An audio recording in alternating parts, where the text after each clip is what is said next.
នៅប៉ៃស្ទឹងហៅមិនមែនមានតែសមុទ្រទេណានៅប៉ៃស្ទឹងហៅក៏មានទឹកធ្លាក់ដែរទឹកធ្លាក់ឡើងពីកន្លែងញោមប៉ុន្តែទឹកធ្លាក់ដែលខ្ញុំបានទៅនេះគឺហៅថាទឹកធ្លាក់អូទ្រីដែលនៅ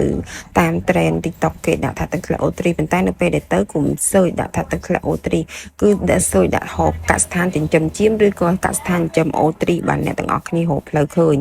ហើយពេលសបុតចូលទៅដល់គេទាឡានមួយតម្លៃ 5,000 ម៉ូតូមួយតម្លៃ 1,000 ប៉ុន្តែពេលទៅ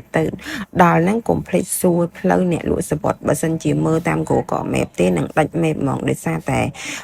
នៅហ្នឹងគឺអត់មានសេវាទេហើយមើលតាម map គឺនាំយើងទៅផ្លូវខុសអញ្ចឹងអ្នកទាំងអស់គ្នាមុននឹងចូលទៅគឺត្រូវទៅសួរអ្នកលក់សបុតនឹងឲ្យច្បាស់ថាត្រូវបត់ទៅខាងស្ដាំទៅខាងឆ្វេងព្រោះខ្ញុំអត់បានថតផ្លូវទេប៉ុន្តែទៅដល់ហ្នឹងគឺក្មេងៗគាត់ទៅលេងច្រើនណាពេលខ្ញុំទៅដល់ហ្នឹងគឺខ្ទង់ប្រហែលជាម៉ោង3 4 5ណាអញ្ចឹងសិតតែក្មេងៗខ្ញុំនៅម្ដុំហ្នឹងគាត់ជិះទៅលេងនៅហ្នឹងហើយពួកដែលគាត់មកពីពេញវិញគឺគាត់ត្រឡប់មកផ្ទះអស់ហើយនៅហ្នឹងគឺទឹកក្មេងអាចលេងបានគឺវាថ្លារែកបើយើងដើរទៅជ្រៅទៅមុខទៀតគឺវាមានទឹកធ្លាក់ហ្មងធ្លាក់ពីនៅលើថ្ម